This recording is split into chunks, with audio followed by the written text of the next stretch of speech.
उपरे धा तलेरा तुम्हें आसीच संसार को दुख भोगवा राधा बोली कही ना मौसा मु चारबाक निमार्क आंक पाखु जाऊनी बेल हो राधा बोली दुईटी अक्षर ओडिशा माटी रे मु नेपाल कथा कहूनी नेपाल रे ता गुरु आसी ओडिशा माटी रे ये खोर्धा जिलार जने जोग्य कवि आनिले राधा दुईटी अक्षर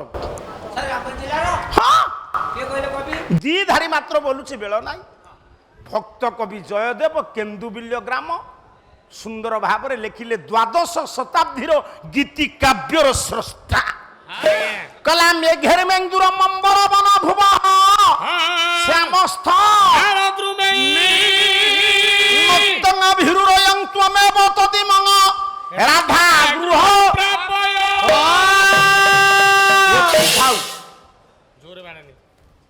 राधा बोली दुईटी अक्षर को आनिले जयदेव द्वादश शताब्दी। अच्छा अच्छा अच्छा ए माँ बो र पार्टी करना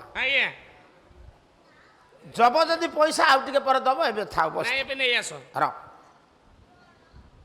भक्त माने पचारिले जयदेव मु जते बेले गोटे नुआ कथा कहिबे आपण मते पचारिबे निजे ननापु गोटे नुआ कथा कोन कहिलो भक्त माने पचाले कहले गोस्वामी राधा बोली आपण जो आनिले गीत गोविंद रे राधा किए जयदेव कहले मु कोन मो निज इच्छा रे लेखे जे मु तुमको बुझेई देबी राधा किए वाह वाह वाह समस्ते हसिले कहले कवि तो ता इच्छा रे लेखे आपण लेखंतिनी ना ना मु दिने मो इच्छा रे लेखिबी बोली भाबितिली अडुआ रे पड़ी एबे सत कथा एठी कहूची मौसा हाट सौदा हमर मने पड़ेनी आज आपण मानक परी एते एते ज्ञानी गुणी पंडित माने बसिचंती जो चारिपद कथा कहूची मु कोन पंडितटे बोली कहूची नाई आज्ञा सब से मार दया ठाकुरानी रो दया बस बस माँ दया न कले पदे कथा कही हबनी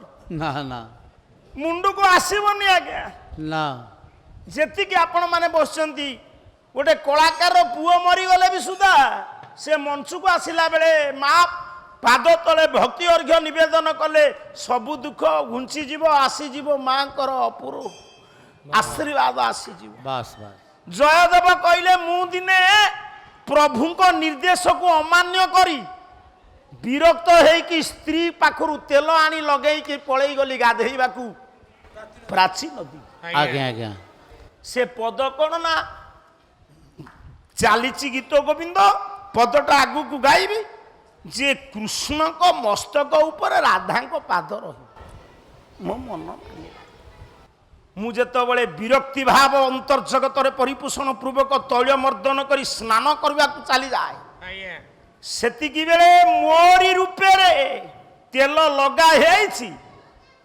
कृष्ण नारायण पळई आसिले मु जानिनी मो स्त्री घरे अछि डाकिले कहले पदमा अध बाटरे पदटा मने पड़िला तो टिके पोथी लेखनी देलो लिखि दबा तुम नेउटी आसिलो कोन करिवे आउ गाधेयକୁ जाई परथिलो अध बाटरो पद मन पड़ला नियो जौतक को लेखिकी बारंबार काटी देइचंती किए जयदेव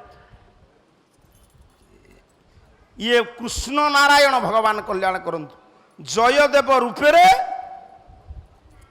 पूरण करदेले पंडित देदेले कहले नियो असल जयदेव गाधेई आसी जेतबेले पहुंची जानती पदमा चमके पड़िले जयदेव को देखी पदमा अरे तुम्हें मते परिवर्तन करबा पई वस्त्र खंड न देई मते एमती चाहिछ कोन अरे तुम्हें कोन मते नुआ देखुछ तमे ब्राइना गाधेबा को गलो ए मु तो केते बळु गलेनी गाधेबा तमे केतेडू जाइथिलो बाथरूम नेउटी के आसिलो के मु सेठू मते पोथी मागिलो मु मागिली पोथी तापरे लेखिलो लेखि देलो देखि आउ गलो देखि पोथी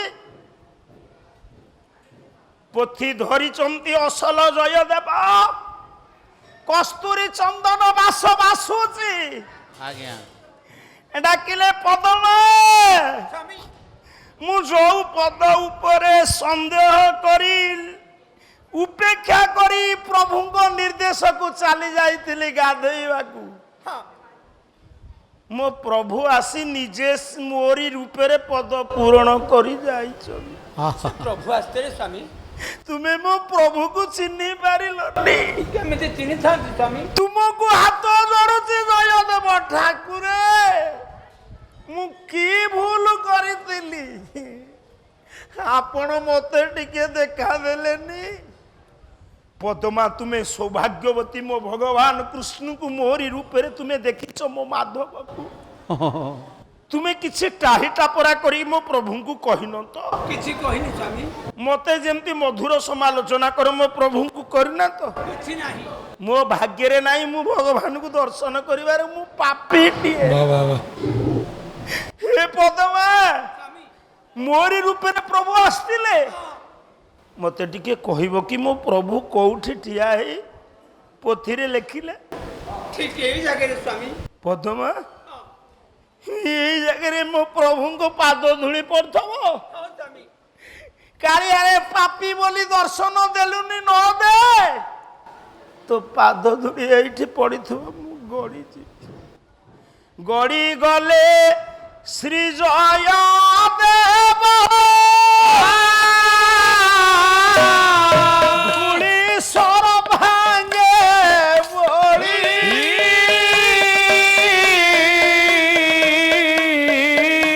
ଦୟା କର, ଦୟା କର ହେ ପ୍ରଭୁ ଶ୍ରୀଖଣ୍ଡ ମଉଳି।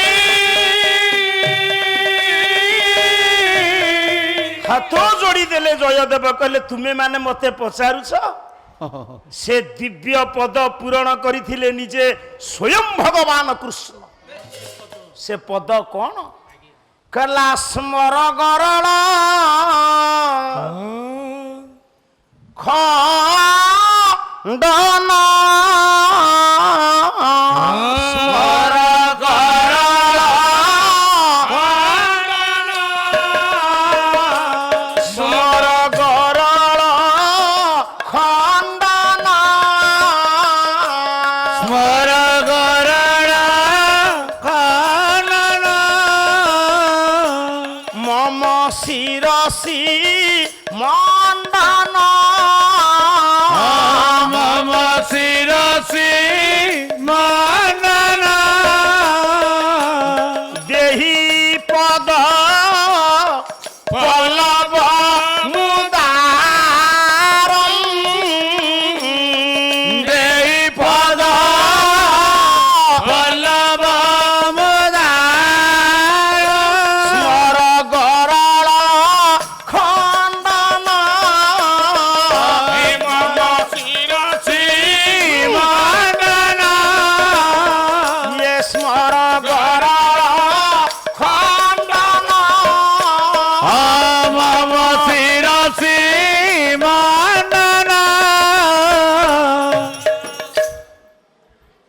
জয়দেব কহিলে মো ইচ্ছারে মু লেখেনি, মু কেমিতি কহিবি রাধা কিয়ে? মৌসা দিন পরে দিন গড়ি গড়ি গড়ি গড়ি গড়ি গড়ি গলা। চতুর্দশ শতাব্দী শেষ। ଯୋଉମାନେ କୀର୍ତ୍ତନ କରୁଛନ୍ତି ସେଇ ଭାଇମାନେ ଟିକେ ଶୁଣନ୍ତୁ। ପଞ୍ଚଦଶ ଶତାବ୍ଦୀର ଆରମ୍ଭ। ଜଣେ ଦିବ୍ୟ ପୁରୁଷ ଆସିଲେ ଶ୍ରୀକ୍ଷେତ୍ର ଧାମ। ସବୁତକ ବାବାଜୀ, ବୁଦ୍ଧିଜୀବୀ, ଜ୍ଞାନୀ, ପଣ୍ଡିତ, ନେତା, ମନ୍ତ୍ରୀ, ଗାୟକ ସମସ୍ତେ ତାଙ୍କର ଆଶୀର୍ବାଦ ନ ନେଲେ କିଛି କରିପାରିବେନି। ଆଉ ଯିଏ ଶ୍ରୀକ୍ଷେତ୍ର ଧାମରେ ବାହାଦୁରୀ ଦେଖେଇଛି ସେ ପସ୍ତେଇଛି ନାଇଁ। ପୁଅ, ଆଜ୍ଞା ଦିବ୍ୟ ପୁରୁଷ ଆସି ଶ୍ରୀକ୍ଷେତ୍ର ଧାମରେ ପହଞ୍ଚିଲେ ସେ ପୁରୁଷଙ୍କର ପରିଚୟ ମୁଁ ଦେବି। ବାପା ଆସୁନୁ ଆସୁନୁ ଆ। ଲାଜ ଲାଗୁଛି ତୋର ସାଡେ ନାଜ ଲାଗିଲା ବେଳକୁ ଆମର ଏପଟ ସେପଟ ହଉଛି। ଚାରିଆଡକୁ ଚାହିଁଲେ ଚାଲିଛି ମହାମନ୍ତ୍ରର ମୂର୍ଚ୍ଛନା। ମହାମନ୍ତ୍ର କଣ? ସେ ଦିବ୍ୟ ପୁରୁଷ କିଏ ମୁଁ କହିବି। ଝାଞ୍ଜ ମୃଦଙ୍ଗ ଧରି ଶ୍ରୀକ୍ଷେତ୍ରରେ ଚାଲିଛି ଜଗନ୍ନାଥ ପୀଠରେ ମହାମନ୍ତ୍ର। କହିଲା ହରେ କୃଷ୍ଣ କୃଷ୍ଣ ହରେ